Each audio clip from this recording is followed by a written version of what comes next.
when people think about my son, to think of the good things that he brought to this world and not have the first thought be how he died. Stating happening tonight, an evening dedicated to remembering the lives lost in our community to overdose. Today is International Overdose Awareness Day, and the steps of City Hall in Colorado Springs were filled with many people who have lost loved ones to drug use. News 5's Natalie Chuck was there. She's in studio tonight with some of their stories. Natalie?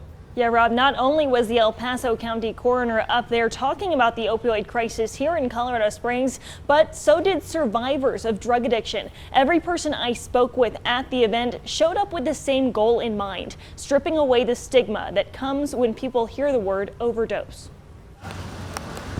Some called the rain coming down on Colorado Springs City Hall metaphoric for a night dedicated to remembering lives lost. My grandmother used to say that joy shared was doubled, joy doubled, and that grief shared is halved. The grief of losing his 18-year-old son, TJ, to heroin nearly 2 years ago is something Truett Schofield has managed to turn into purpose, now advocating to get Narcan into public schools and continuing to share his family's story, hoping it will help others in the same position. My main goal is to try to reduce stigma.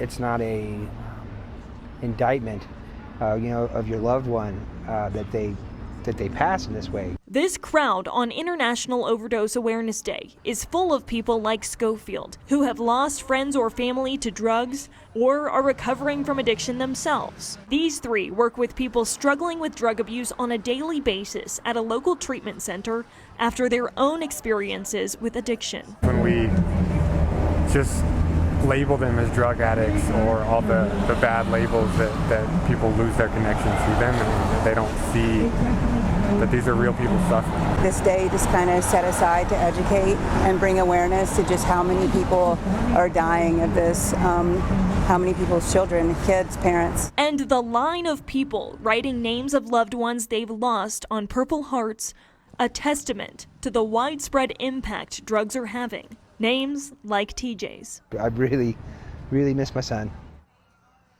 A lot of different agencies were out there tonight offering resources and handing out Narcan. It reverses the effects of an overdose. Many nonprofits have this for free in town, as well as training courses on how to use it and fentanyl testing strips. We will have a list of these resources for you on KOEA.com.